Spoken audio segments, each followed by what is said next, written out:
ከአንከር ሚዲያ ዝግጅት ክፍል ያክብሮ ሰላምታችን እናቀርባለን። ድምጻዊ ቴዲ አፍሮ ኢቶሪካ የተሰኘውን አልበም ካወጣ 24 ሰዓት አልፈውታል። ከቁጥር ጋር የተያዙ መረጃዎች እየወጡ ነው። በቅርብ ያገኘነው መረጃ እንደሚያመለክተው አልበሙን ከ30 ሚሊዮን በላይ ተመልካቾችን ያገኘ እንደሆነ ተመልክቷል። በተለያዩ ሀገራትም በዩቲዩብ ሰንጠረዥ ላይ ቀዳሚውን ስፍራ እንደያዘ ነው የሚነገረው። አልበሙ የተለያዩ ስሜቶችን እየፈጠረ ነው። ባለሙያዎች እየተነጋገሩበት ነው። በመላ ኢትዮጵያም በልዩ ስሜት አልበሙን ተቀብለውታል። በዚህ ዙሪያ ላይ ድምጻዊ ጌትሽ ማሞን ለማነጋገር መስመር ላይ አግኝቻለሁ። በጣም አመሰግናለሁ ድምጻዊ ጌትሽ ማሞ። እንግዲህ እዚህ አሜሪካ መኖር ከጀመርክ ቆየት ብለሃል። የድምጻዊ ቴዎድሮስ ካሳሁን አልበምን በተመለከተ አጠር ያለ አስተያየት እንድትሰጠኝ ነው የጋበዝኩ። በጣም አመሰግናለሁ ጌትሽ።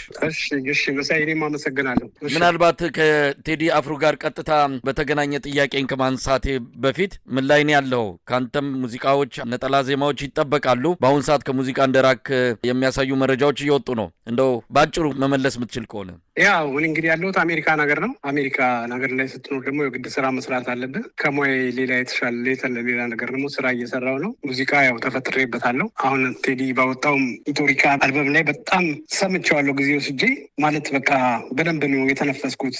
የውስጤን ነው ያደረገለው የሰራው። እንግዲህ ያው ቴዲ አፍሮ የአሁን ልጅ አይደለም፣ የቀደመ ነው። ከእድሜው በላይ የቀደመ ነው በጥበቡ። የሚገርም ነገር ነው። በቃ የሚገርም ነገር ነው። በተለይ ዳስጣል የሚለው ዘፈን ላይ ብዙ ነገሮችን ጽፏል። በዝምታ የተቀመጠው ህዝብ ቀስ በቀስ እየተበላ እያለቀ እንደሆነ፣ ስለ አዲስ አበባ ጉዳይ እውነት የአዲስ አበባ ነገር እንትን ይላል። አሁን ለምሳሌ ልንገር፣ እኔ አዲስ አበባ ልጅ ነኝ። 4 ኪሎ ነው ተወልጄ ያደኩት። ለምን ለማ ለምን እንትን ሆነ ምናምን ሳይሆን ግን የዛ ግፍ ነው የተደረገበት ህዝቡ ላይ። በጣም ብዙ ደስ የማይል ነገሮች ነው የተደረጉት። ቴዲ አፍሮ ሁሉን ነገር ነው የገለጸው። ምን ብዬ ልንገር ከምነግርህ በላይ ማለት ልሜ ይስጠው። አንተ እንደ ጥበብ ሰው፣ እንደ ሙዚቀኛ፣ እንደ ገጣሚ፣ እንደ ዜማ ደራሲ ምናልባትም በኢትዮጵያ ከቅርብ ጊዜ ወዲህ በራሳቸው ሙሉ ሆነው ሙዚቃ ከሚሰሩ ባለሙያዎች አንዱ ተደርገህ የምትቆጠር የምትወሰድ ነህ። በብዙዎች አድናቆትን ያተረፍክ ድምፃዊ እንደሆነ ይታወቃል። በሙያ መነጽር ነው የምትመለከተው። እንግዲህ ይህ አልበም በአንድ ባለሙያ እንዳንተ ባለ ሲመዘን ምን አይነት ስራ ነው? አብዮተኛ አልበም ነው ብለን ብዙዎቻችን እንገልጸዋለን። በአንተ በዛ ደረጃ ሊገለጽ የሚችል ነው ወይስ ምን አይነት የጥበብ ስራ ነው ብለን የምትወስደው? ቴዲ አሁን እንትን ያደረገው ምን መሰለህ? የጠቅላላ የኢትዮጵያ ህዝብን ድምፅ ነው ያሰማው። ድምፅ ነው የተናገረው። ብሶት ነው የተናገረው። ቴዲ እኮ የሞላለት ነው። ዝም ብሎ መኖር ይችላል። ራሱን አሳልፎ ቤተሰቦቹን አሳልፎ ለኢትዮጵያ ህዝብ የሰጠ ጀግና ነው። ምንም ጥያቄ የለውም። በቃ ምንም ጥያቄ የለውም። ስለ ኢትዮጵያ ለማወቅ ደግሞ ስለ ኢትዮጵያነት ለመኖር አገሩን የሚመሩ ሰዎች ያውቃሉ።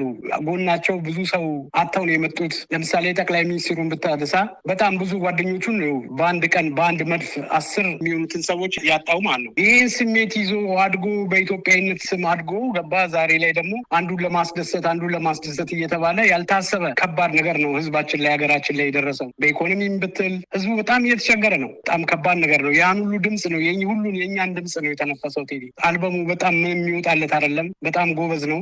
እግዚአብሔር ይጠብቀው። ድምፃዊ ጌትሽ ምናልባት ዳስጣል የተሰኘውን ሙዚቃ ላይ አተኩረሃል። ያም ብዙ ስሜቶች የሚገለጹበት ብዙ መልእክቶችን የያዘ አዲስ አበባውያን፣ እናንተ የአዲስ አበባ ልጆች ምናልባት እኛ አዲስ አበባን ከእናንተ ባሻገር በኢትዮጵያ ምልክትነቷ የኢትዮጵያ መናሪያነቷ ቀለማችን የምናይባት የጋራ ቤታችን የጋራ መኖሪያችን አዲስ አበባ ዛሬ በልማት ስም በኮሪደር ስም የደረሰባትን የታሪክ መጥፋት ስናስበው እንደ አንድ ኢትዮጵያዊ የሚፈጥርብን ስሜት ይኖራል። እናንተ ደግሞ እዛ ተወልዳችሁ አድጋችሁ ይህንን የሚተነፍስ ወቅትና አጋጣሚ እየጠበቃችሁ ሊሆን ይችላል። ዛሬ ቴዲ ያንን ነገር አሰምቷል። ይሄ ዘፈን ዳስጣል የተባለው ምን አይነት መልእክቶችን ነው እንደው በአጠቃላይ የያዘው? ከአዲስ አበባ ጉዳይ ባሻገርም ከሰንደቁ ጉዳይ ባሻገርም ታሪካችንን ከማጣታችን ባሻገር ባይተዋር በተደረግንበት በገዛ መሬታችን እነዚህን ጉዳዮች ሁሉ እንዳነሳ ነው በግል የምንረዳው። ዳስጣል ላይ ብዙ መልእክቶች አሉት። በዝምታ እንዳለቀ 12ቱን በግ አንድ ነብር እንደበላ፣ በአንዴ እኮ አንድ ነብር 12 በግ አይበላም እኮ።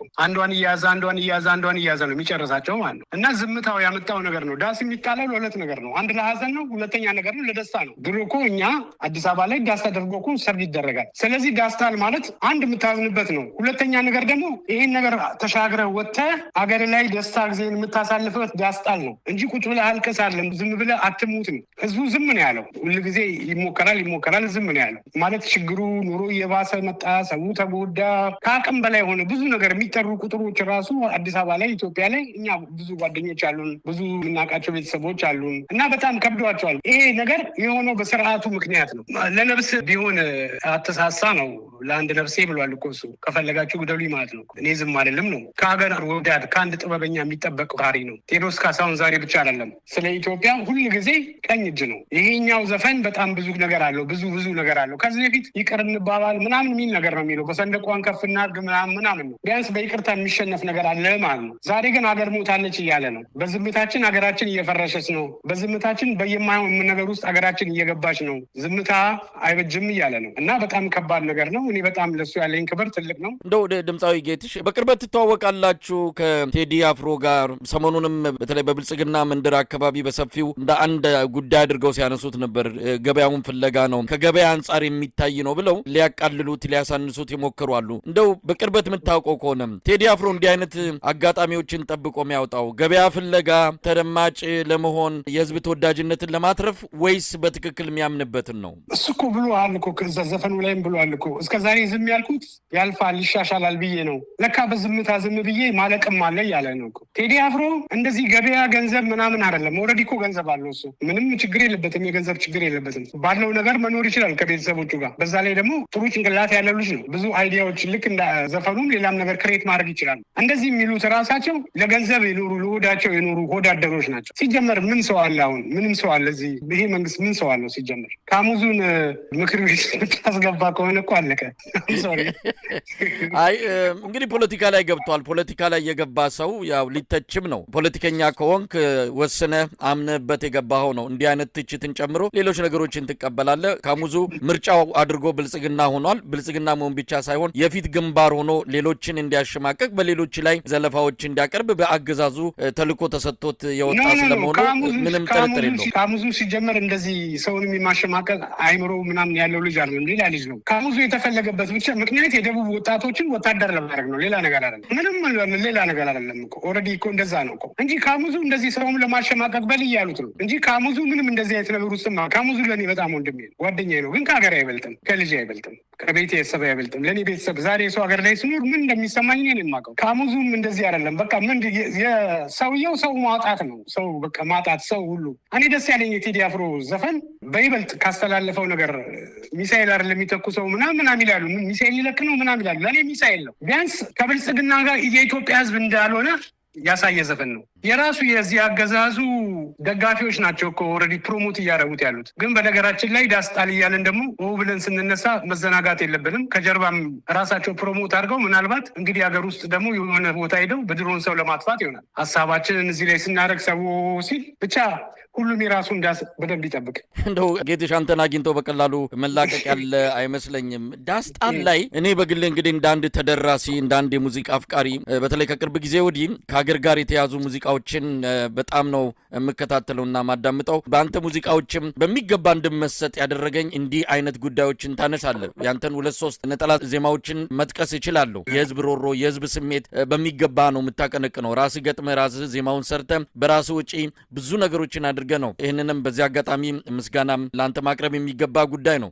አብይ አህመድ ደግሞ አብሮ አደግ ከአንተ ጋር ተያይዞ ብዙ ታሪክ ሲገለጽ ነበር። ግን አብይ አህመድ ለአንተ አይነቱም እንኳን የማይራራ እንደሆነ ተሰደህ ሀገርን ጥለህ እዚህ በአሜሪካ ኑሮ መጀመር በራሱ የሚያሳየው አብይ አህመድ ምንም አይነት ምህረት የሌለው ርራሄ የማያሳይ ሰው እንደሆነ ከአንተ በላይ ምስክር ሊኖር የሚችል አይደለም። ግን አንተ ፖለቲካ በመስፈን ትጸጸታለህ።